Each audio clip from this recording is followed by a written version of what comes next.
On the children, they give you the cure with the sickness. This is a war on tradition. This is a war on religion. This is a war on the children. They give you the cure with the sickness. This is a war. This is a war. This is a war that we living through, never reveal to you that they also leaving killing you. They don't tell you what the hell you agreeing to. She been hurting you, don't know who leading you. Keep on proceeding to follow, your mind is so hollow. Are you being coddled by government swallowing up everything that the media tell you without a question or a problem? All of the sheep being slaughtered, they poison the water, removing the father, ain't trusting these daughters, ignoring blue collar, keep printing the dollar, brainwashing your sons and your daughters. Ain't got any honor if I'm being honest. I just ain't picking this side, but I'm gonna ride for my freedom and die for my freedom and question the government lies. A lot on my mind, it's so little time. Gotta think all of us needing a sign. The devil he hides, an ego and pride. They sell, they paying the price. God won't give you more than you can handle. Government should be dismantled. Every politician got a scandal. Prepare for the war, we going to battle. This is a war.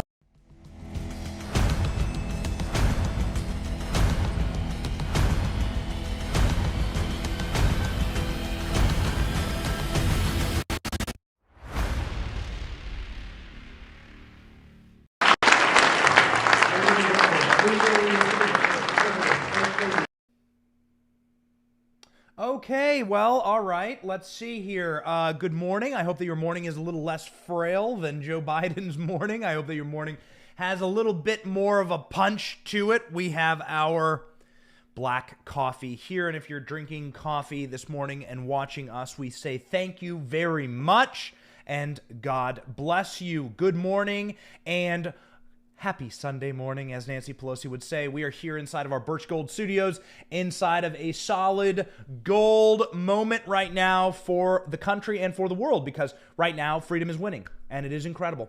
It is quite amazing, in my estimation, exactly why there is so much energy right now. And the reason why is that in order to wake people up, you have to see the malevolence of tyranny. You must be able to actually watch what happens to your society when tyrants take over.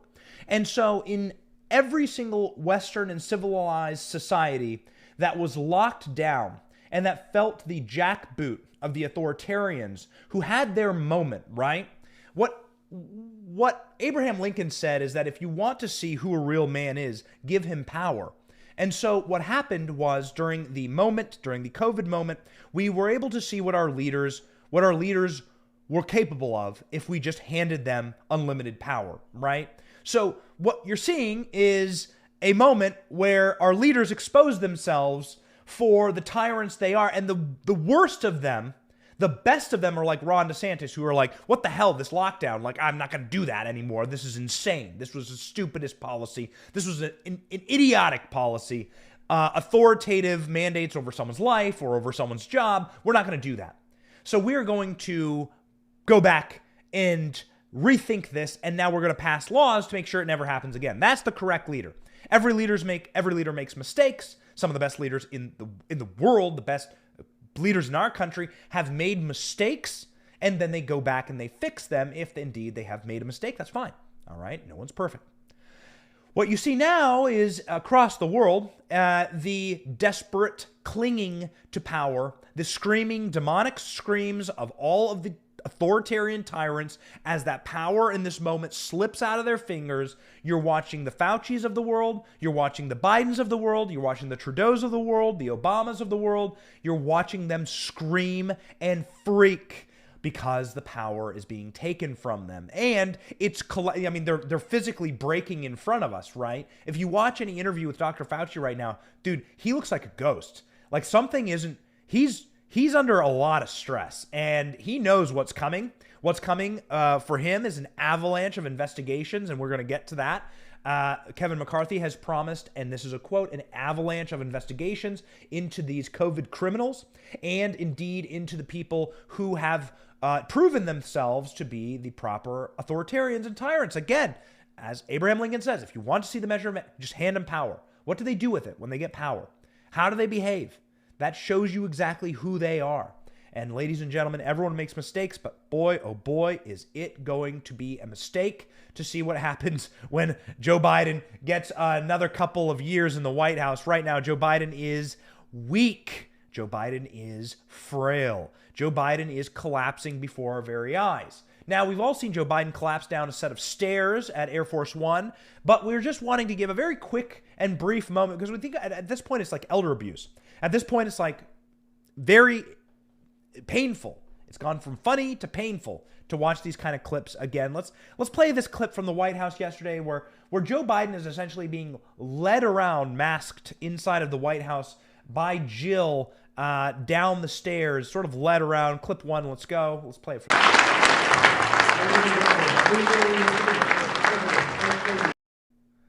just like doddering and robotic and being led, and you might not be able to see, it's like one clip is bad. There was that clip of Trump going down the stairs where he was moving, like where he's moving his feet very gingerly down the stairs, and Trump hits back on that very hard. But what you saw in that clip, it was from, I think, a West Point graduation, was the corporate media, of course, attacked Trump as being frail and mentally collapsing.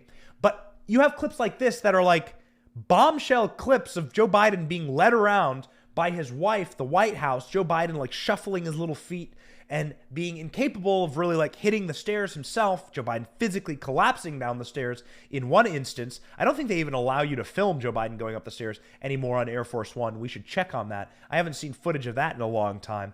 We'll see. They can limit the pool whenever they want to, so maybe they've limited that.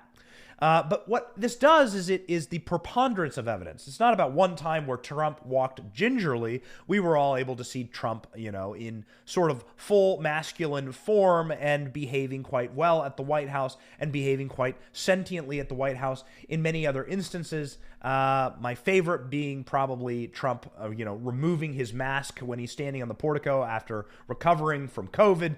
But there were a lot of other instances, Trump playing catch with the baseball at the White House. Boy, wouldn't it be interesting to see Joe Biden try and shoot some hoops or throw a football or throw a baseball, man. That would be very interesting. Joe Biden, a man who likes to always talk about how tough he was as a kid and what a big bully he was as a kid and how he was the champ at the pool, right? Who could tell Corn Pop what to do and fight Corn Pop with razor blades. It would be very interesting to watch Joe Biden, throw a baseball. Throwing a baseball and hitting Joe Biden directly in the face is what Sean Hannity did during his monologue last night, talking about this exact moment. Let's play it. Now we turn to the White House where Joe Biden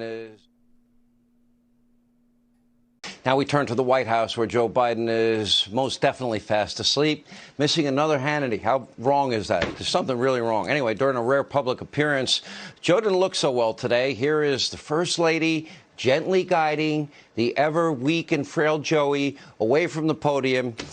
Now, if I had to make like a caption for that video, what would it be?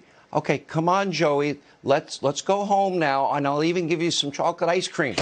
As Joe struggles, to get ready for the State of the Union. That'll take months. All right there. I'm not sure if you guys saw what I saw, but I saw our wonderful producer, Sam Gorski, pop onto the camera. Everyone say hi to Sam. Sam being an integral part of our little show here.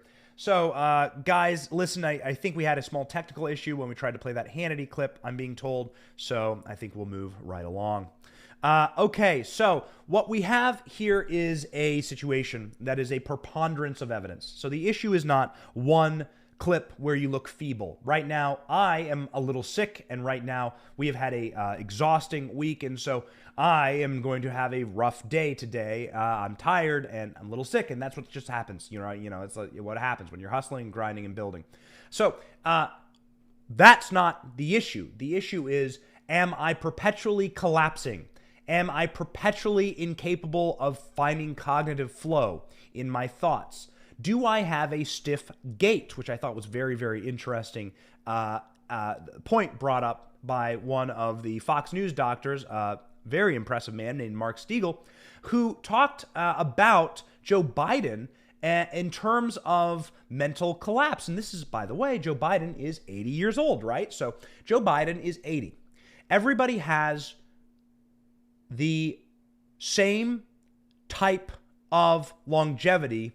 It's amazing what happens when you watch the grains of sand slip through time itself and you see exactly how much the world slows down and contracts. I'm watching this with my parents right now. You know, my parents raised us and we were freewheeling all around the world, and they would take us everywhere, and we'd go on all these big trips, and we'd do a lot, and we'd go a lot of places. And right now you're watching with my mother and father, like their world is starting to narrow. And that's just the way that life works. It's natural, and it's good, and it's important, actually. So as they get older, they start to care more about the things that they truly love. They've lived long enough to know what they truly love, and they're able to, as their world contracts, as it does for all of us as we get older and as we get more limited physically, you're able to really focus your time and focus your energy on the things you love and care about. And so with my mom and dad, right now what you're watching is they are wanting to move, they're wanting to be closer to their grandkids, and they're wanting to focus more on the things that are contracting in the world. They're not expanding their world, they're contracting it. And that's important, and it's something that we all do in our older age. The problem with Joe Biden is that the presidency is a expansive, massive job that probably has far too much power associated with it, and you're going to have an extremely spry esprit de corps in order to be president, and in order to remain president and be an effective president. You're going to have to be nimble. You're going to have to be able to throw some punches. You're going to have to be able to, what did Trump? Trump famously sleeps like 4 hours a night. That dude was up all the time. It seemed like he had too much energy for the job. You may argue that Trump had too much energy because he was tweeting at like 2 a.m. That's on you. What I'm saying is that nobody can really make the case that Donald Trump wasn't up to the job when it came to the energy or the capacity to expand into the role, fill the role with the energy and the capacity to really be president.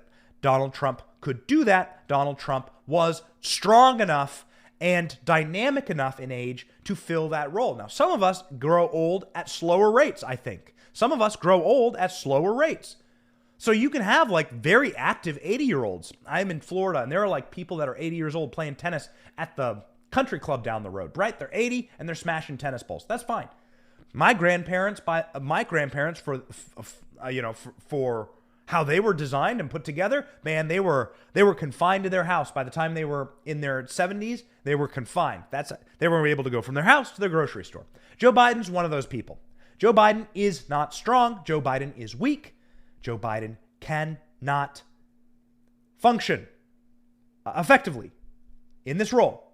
It is now conclusive, and we have the conclusive evidence, and science backs it up. I would like to go to clip 3, Dr. Mark Stiegel, talking about, and I can't believe this clip isn't more famous, but this is one of the more famous doctors on television for sure, but definitely a trusted medical professional who is the go-to doctor for Fox News. This dude is a legitimate baller. He has a very long and effective record at being at public medical policy and at direct personal care.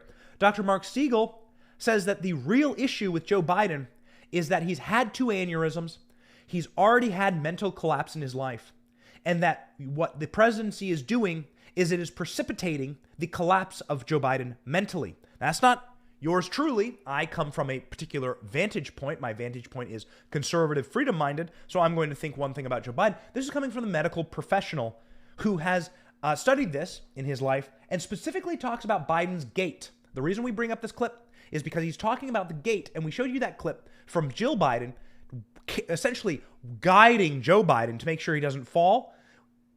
The things that you're supposed to look at is, how does Joe Biden walk? How does Joe Biden move? That is a function of the synapses in his brainstem and a function of a properly myelinated brain and properly myelinated nervous system, or one that is in collapse. And if Joe Biden's nervous system is in collapse, according to this medical professional, then you're going to watch the stiff gait, the slow steps, and Jill Biden essentially carrying you down the stairs, as we showed you in the original clip. Let's let the doctors speak for themselves. Clip 3, Mark Stiegel, go.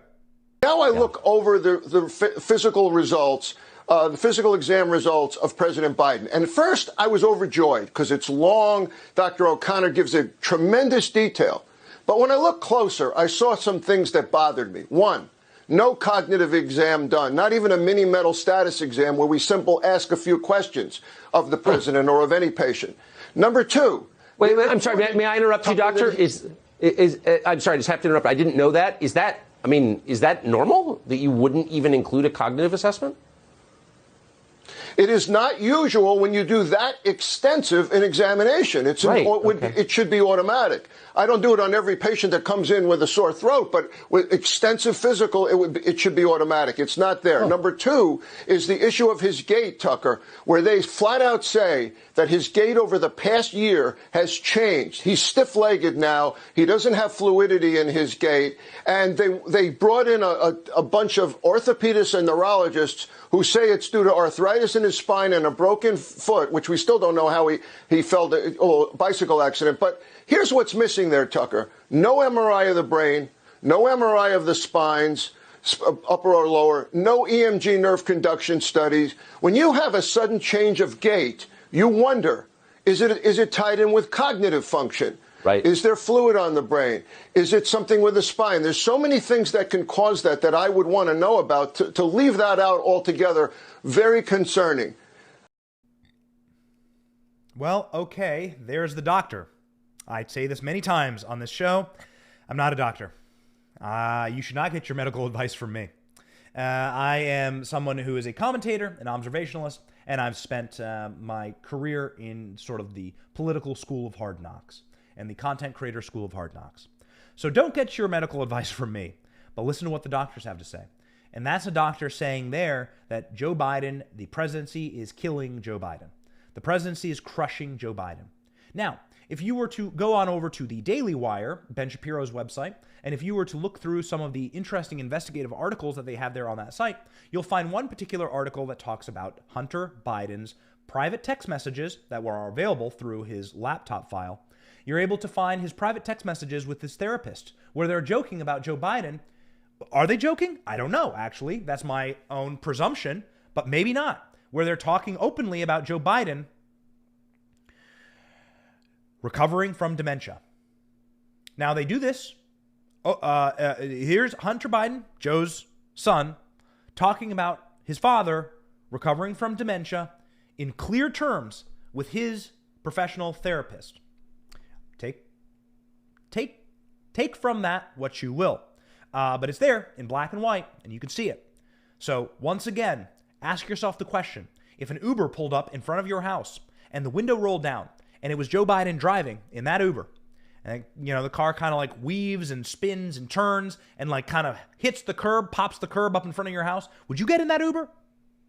If you got onto an airplane, say an American Airlines flight, and the captain speaking was Joe Biden, and he's slurring, and he's losing his train of thought, and he's mumbling, would you feel comfortable strapping yourself in, letting Joe Biden fly you from, Kenosha to Indianapolis?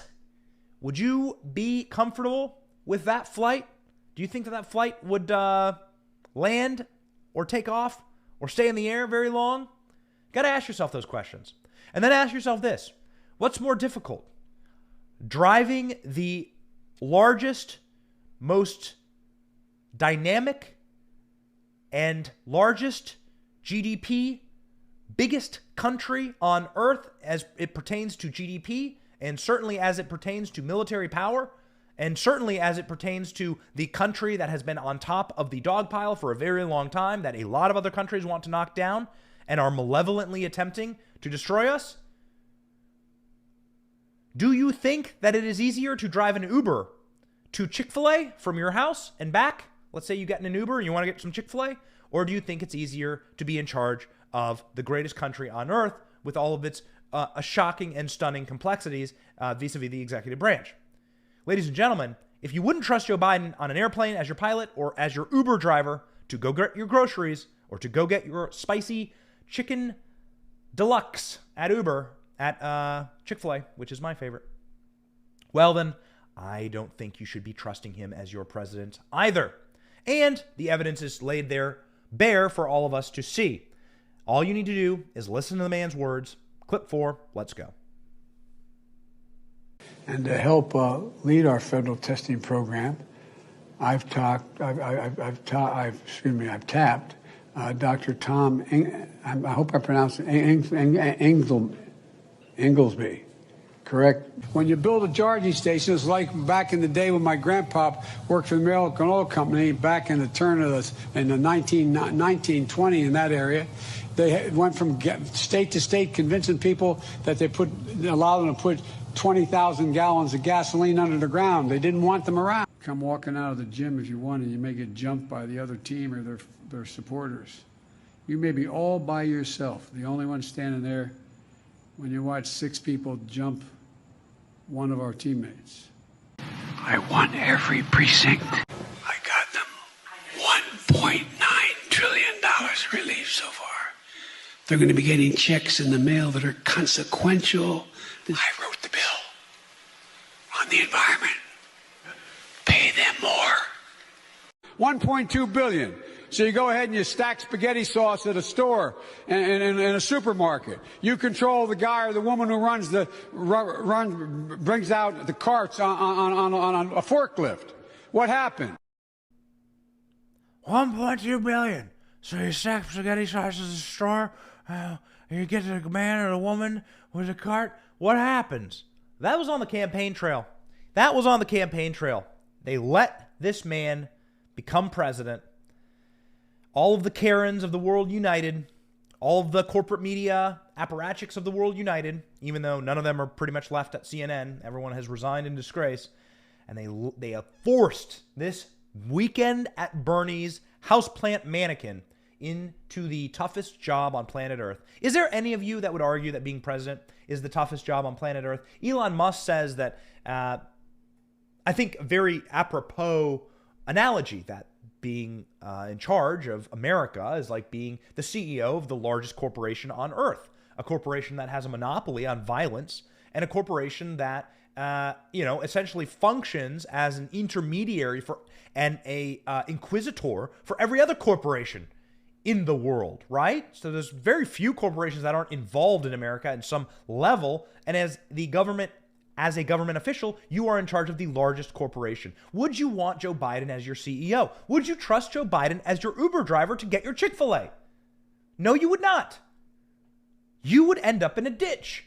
You wouldn't get into that Uber if Joe Biden was sounding like that, slurring, talking about spaghetti sauce. Would you get into that Uber if Joe Biden pulls up, rolls the window down, and says, "Get in, loser. We're getting true international under pressure. We're going to go get Badacath care with corn pop"? You wouldn't. You wouldn't. You would say, "Hey, yeah, sorry, pal. I think I'll order some pizza." Like that's honestly, truly what you would do. And so you wouldn't trust your country with someone like that. You wouldn't trust an Uber driver. So why the hell would you ever support Joe Biden? And the results speak for themselves. And quite frankly, to find out how Joe Biden is now currently working in the White House, I think that story is going to unravel. Over the next couple of years, I think that story is going to unravel. We had an interesting phone call this morning with Dinesh D'Souza. We have some I'm very excited about some investigations that have been going on, about some people doing some real work to figure out some major flaws in our systems in this country and some major flaws in how we do things. I'm very, very excited. The Patriot movement is strong here. It is strong around the world. And ladies and gentlemen, we are going to find the truth. I am very, very excited about a new muscular Republican majority as they roar back into the House and the Senate. Hopefully strong majorities in both chambers. And from what I'm hearing, and we speak with members of Congress, their staff, members of the Senate, their staff, we are going to have one hell of a rockin' good time. The appetite is there to begin to dismantle the administrative state, the Fauci state, and the appetite is there for the American people, and the Republicans are finally listening. It's a wonderful thing.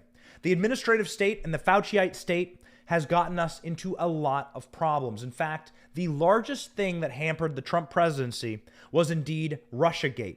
Russiagate, you may remember or recall, trailed Donald Trump around for many years. It was the thing that was the tip of the spear for every single meme, or the left can't really meme, but they tried, for every single news story, for every investigation.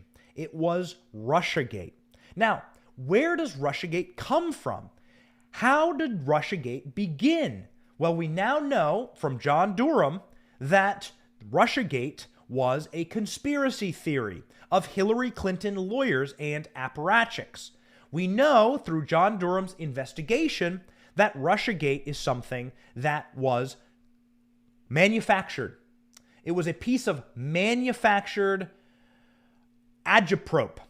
That's the Soviet word essentially for salacious propagandizing in order to hurt your political enemies or your domestic enemies. Russiagate was something that was concocted and spread and is a conspiracy theory. It was and has been disproven many, many times over, and the people who committed this conspiracy theory ended up lying to the FBI, lying to the federal government agencies upon which they were spreading these lies. They were spreading this, it all stems from the dossier, but they were essentially spreading known misinformation and disinformation for a regime. And you cannot turn on Jen Psaki without hearing the term misinformation and disinformation from this regime, for a regime that is so obsessed with misinformation and disinformation, they essentially got to power by spreading that about their political enemies, and they do so to this day. So what we know about the Durham investigation so far is that Hillary Clinton's lawyers concocted this and held clandestine meetings with federal officials and federal law enforcement in order to shop around their lies, in order to hurt their political opponents.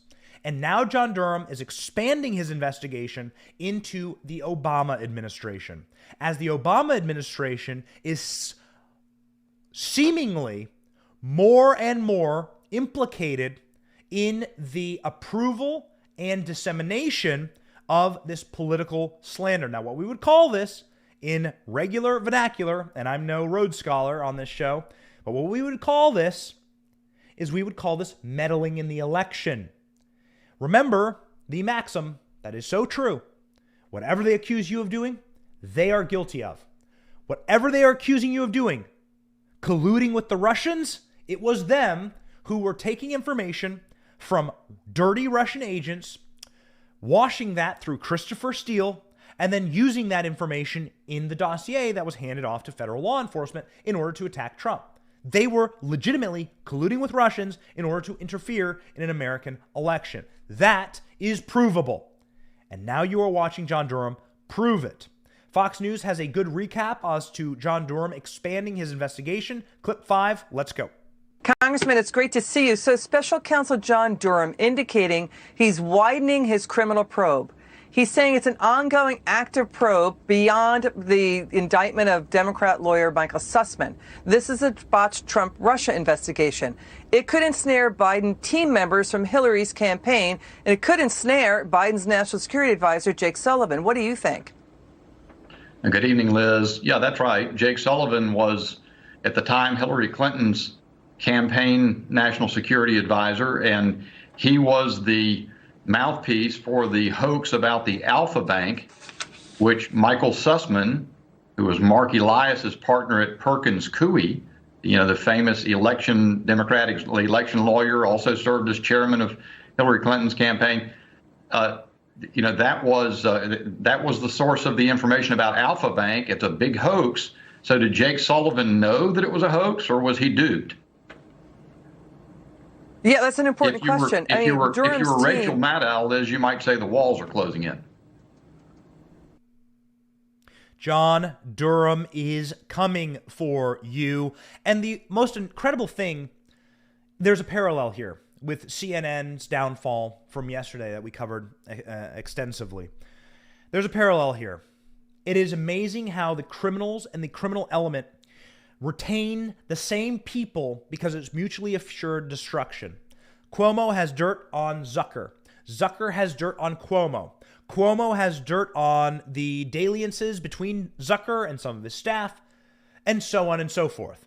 And that rat's nest cabal just keeps going until they implode.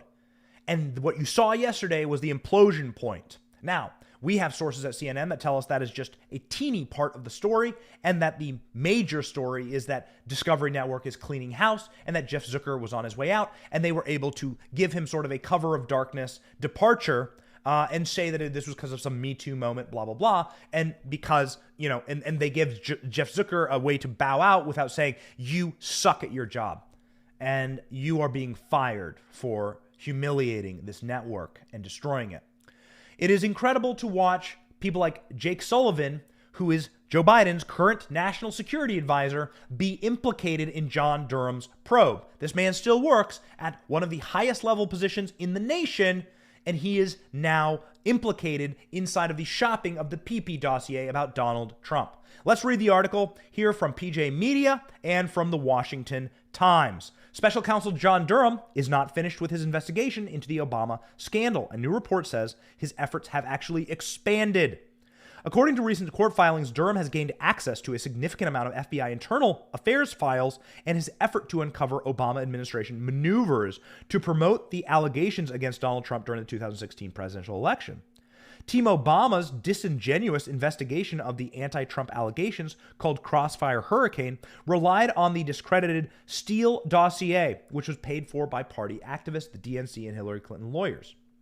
The Washington Times reports that the 3 times since his 19-page submission, John Durham tells the judge that his team is conducting an active, ongoing criminal investigation, not limited to the defendant, former Hillary Clinton legal advisor Michael Sussman.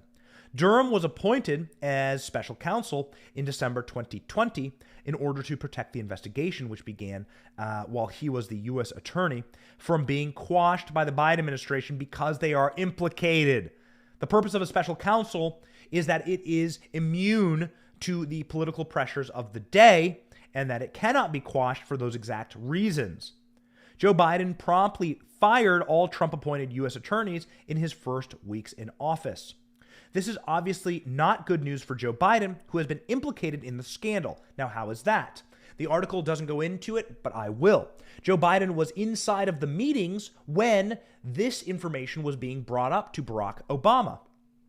How did it happen? Well, the CIA director at the time, John Brennan, James Clapper, and James Comey all had a meeting with Barack Obama. Joe Biden was there. And when Donald Trump won the 2016 presidential election, the Obama team was briefed on the Steele dossier, and they were briefed on Crossfire Hurricane. Meaning, Joe Biden, and according to notes from that meeting, Joe Biden being the one who described prosecuting General Flynn under the I can't remember the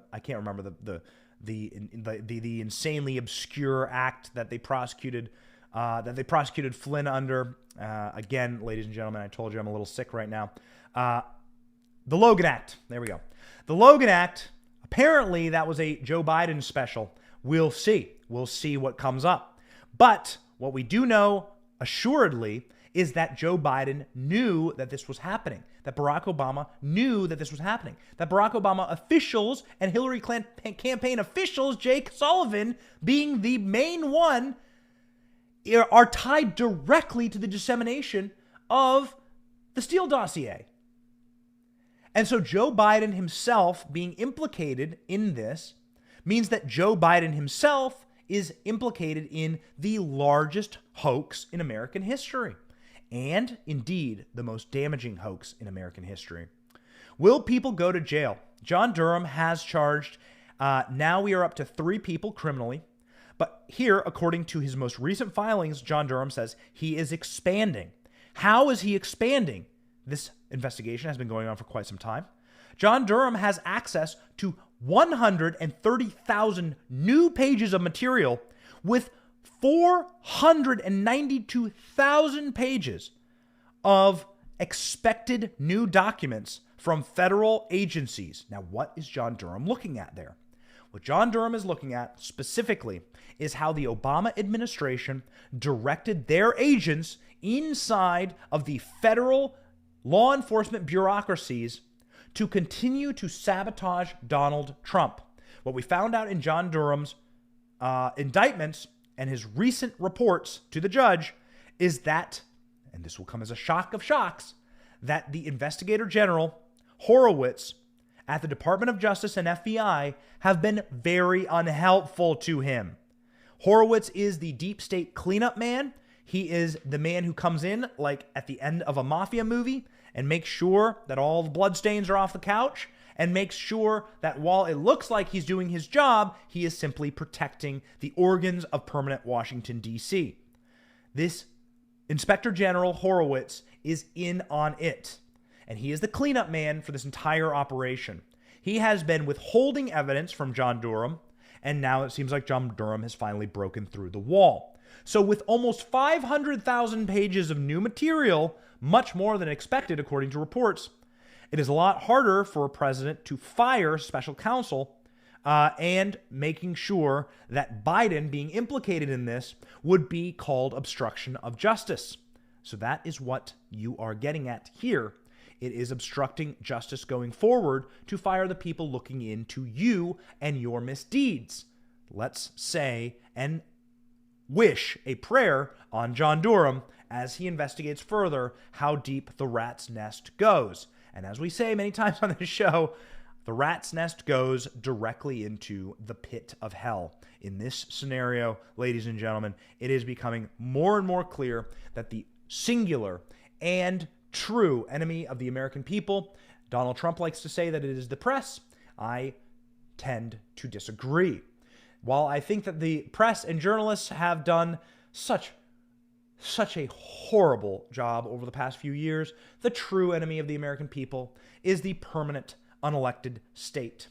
There was never a design in our Constitution or our founding documents to have a permanent state. Everyone serving inside of the federal government bureaucracy should be serving at the appointment of those who were elected and at the pleasure of those who are elected by the people. That means that we have recourse. The people have recourse as to how we are governed. The entire purpose and the linchpin of our democracy is that you're going to have a say in the people who could destroy your lives, because the federal government, as it is proving right now, is able to destroy your life. They're able to pass regulations or mandates that are unconstitutional and that can literally take the bread out of your children's mouths. And so that, ladies and gentlemen, is deeply worrisome, especially for those who would look back at our founding and say, wait a second, where in our founding documents does it say there will be a permanent state of unelected bureaucrats and autocrats, fascistic in nature, that live in the bowels of Washington, who remain there in spite of any administration, who remain there permanently, cannot be fired, and are allowed to essentially leverage their incredible influence over anyone that the American people send to Washington.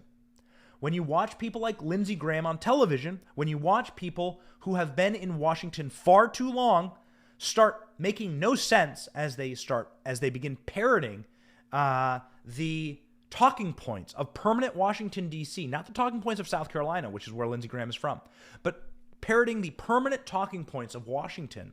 It's a head scratcher, truly, but that's what's happening. The permanent state of Washington, D.C. wraps around various members of Congress like a coil. John McCain was famous for this. Wrap around them like a coil, like an anaconda, and then they squeeze. And they make sure that they have leverage on everyone, and they make sure that if you're going to go up against the deep state, they have 7 ways to Sunday to getting back at you. Well, that is a quote from now Senate Majority Leader Chuck Schumer about Donald Trump going after the deep state. It's a known secret in Washington, D.C., and it is evil. It's how you get Russiagate. It's how you get Dr. Fauci. It's how you get the COVID lockdowns and mandates. It is permanently and forever about the usage of power, national emergencies to strip us of our civil rights and our human rights in the case of COVID, and then to implant government in the place of God. That is what it is all about, ladies and gentlemen. Do not get it twisted. All right, our third story today is about getting twisted. That's right, getting twisted up inside of liberal companies, ladies and gentlemen. Now, where are you watching our live stream? You may be watching it on a company that doesn't necessarily share our values. Well, ladies and gentlemen, that's why we don't put all of our eggs in one basket. We stream on many different platforms. We have our podcast. We have our Newsmax show, which will begin again this week. We are very excited. The Benny Report is back on Newsmax for a full hour. They've doubled the size of our show, and we are grateful to Newsmax for that. Ladies and gentlemen, the reason why we diversify how we do business around here is that, yes, at any time, we could get the plug pulled on us. We are aware of that. That happens to a lot of people. We believe that it's deeply unfair. As much as we try to not make it happen and we try to not get canceled, ladies and gentlemen, I mean, we're living in a modern era, and canceling is the new realm of power for the fascistic left. They're not the liberal left, by the way, because liberals would say, hey, I like your ideas. I want to hear more ideas. I don't agree with you, but I like your ability to say things. In fact, the modern day right are actually the liberals. We are the liberals because we are in favor of free speech, and we are in favor of people having an opinion. I don't like what Whoopi Goldberg had to say, but I think it was very interesting that she told us exactly what she believed about the Holocaust this week. All right? So that shows you exactly how dark and demented the people that she hangs out with. It shows you how ill-informed she is. It shows you how stupid this black Hebrew Israelite nationalism is. The idea that Jewish people are not the real Jewish people. That's where that all stems from, what Hillary was talking about. It's not what this live is about. We did a live this week on that subject, and you can go check it out. We go into detail about exactly where this idea, this warped idea comes from. You all saw that Whoopi Goldberg was canceled from The View this week, at least for 2 weeks. We'll see if it sticks. But ladies and gentlemen, what a liberal would say is you have a right to your opinion. You have a right to speak. Joe Rogan has a right to speak. Joe Rogan has a right to interview someone. Everyone has a right to say their opinion. I don't disagree with it. I will defend to my right to the death for your right to say it. That's what a liberal would say. You see, what a fascist would say is you are not allowed to speak. You are not allowed to have these ideas. You are not allowed to keep those ideas in your brain, and we will punish you for having those ideas and saying them. And that is fascism. That is not liberalism, so that's why I call it the fascist left. The fascist left wants to cancel people, and the way that they cancel them is by conservatives using the tools of the fascist left. Now, the fascist left have wormed their way into so many elements of society and so many aspects of society. One of them is GoFundMe. GoFundMe is a vicious and evil site. You should never, ever, ever use it. It is corrupted into infinity. Please use Give, Send, Go. When we do fundraisers, we use Give, Send, Go. That is a Christian site, and the right is canceling back on so many different ways and in so many different wonderful platforms. Unfortunately, the Canadian truckers who we love so very much and who we deeply support have used GoFundMe, and now GoFundMe has frozen the $10 million plus that GoFundMe has raised, that the Canadian truckers have raised on the platform GoFundMe. Be very careful about putting all of your eggs in one basket. Let's read the article. On Wednesday, GoFundMe put on hold, so if they froze, the Freedom Convoy's 2022 fundraising page in Canada. It's currently under review, that's right, to ensure that it comprises with fundraising platforms' terms of services and applicable laws. Oh, okay. What that means is that they will shut you down if you do not have the right worldview. If you are not thinking the right way or are not doing the right thing, then they will freeze your cash. And that is exactly what's happened inside. It is a fascistic way to do business. It is a bad way to do business. Don't use GoFundMe. I'll say it again. Do not use GoFundMe, ever. The fundraiser is currently paused and under review to ensure that it complies with our terms of service, says GoFundMe. Our team is working 24/7, doing all we can to protect both the organizers and the donors. Thanks for your patience. Yeah, right, the page reads. The page has raised $10,121,000. The same day, Ottawa City Councillor Diane Deans called for GoFundMe to cease sending money to the truckers, which have congested Ottawa streets since the weekend. We love these truckers. They are amazing. They are the real power in Canada, and we want Canada to rename itself to Truckistan. We want Ottawa to rename itself to Dieseldorf. I want to ask the mayor and ask GoFundMe in the states directly to demand that they cease and desist sending money to these protesters. This is the fascistic little tyrant, Diane Deans, for Ottawa City. Perhaps while he's at it, he can pick up the phone and ask the Prime Minister to do the same. We've had some conversations about perhaps suing GoFundMe with legal action that takes time, and this is urgent. We need to cut off the pipeline of funding these people, mercenaries, if you will, who are unlawfully protesting and occupying communities, she said during an informational meeting. Unlawfully protesting mercenaries. Oh my heavens. The same people that marched and kneeled to Black Lives Matter as they murdered and rampaged across Western societies, as they destroyed and burned cities to the ground, as they murdered cops, as they torched businesses, as they smashed in Apple stores and mom and pop grocery stores alike. Ladies and gentlemen, these are the people who kneeled before Black Lives Matter. They tossed up their little black square on Blackout Tuesday, and they said they are listening and learning. They even, in the case of Kamala Harris, bailed out the rioters. It's still up. The tweet's still there. Kamala Harris bailed out the rioters. Criminals. And according to recent reports, those criminals who were bailed out directly with Kamala Harris, our vice president's help, those rioters went on to commit further crimes, some of them horrific. I believe one of them committed homicides. So Kamala Harris, essentially accessory to murder at that point. As are all of these libs. Incredible. Yet they call the truckers, the peaceful truckers, mercenaries. This is the same people who want will to power. These are the same people that call for direct action in the streets, right? When it's their political, personal viewpoint. These are the same communists that call for the workers of the world to unite and stand up. These are the same commies who call for workers of the world to seize the means of production, but not those means and not those workers. Yeah, cowards. Ottawa City Councillor Matthew Fleury also recently said that the money raised from the Freedom Convoy in Ottawa should instead be directed to the cost of policing. Policing what? The truckers have committed zero crimes. What are they policing? I'm all for cops getting more money, but they need to fight the actual problem, which is crime, and not these peaceable truckers. In the morning, I've asked the city manager and city solicitor to immediately launch court proceedings targeting the millions of dollars frozen by GoFundMe, the Fleury said in a tweet on Monday that has now been deleted, LOL.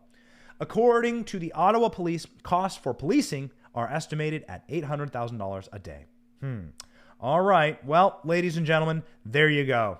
The left, the party of zero principles.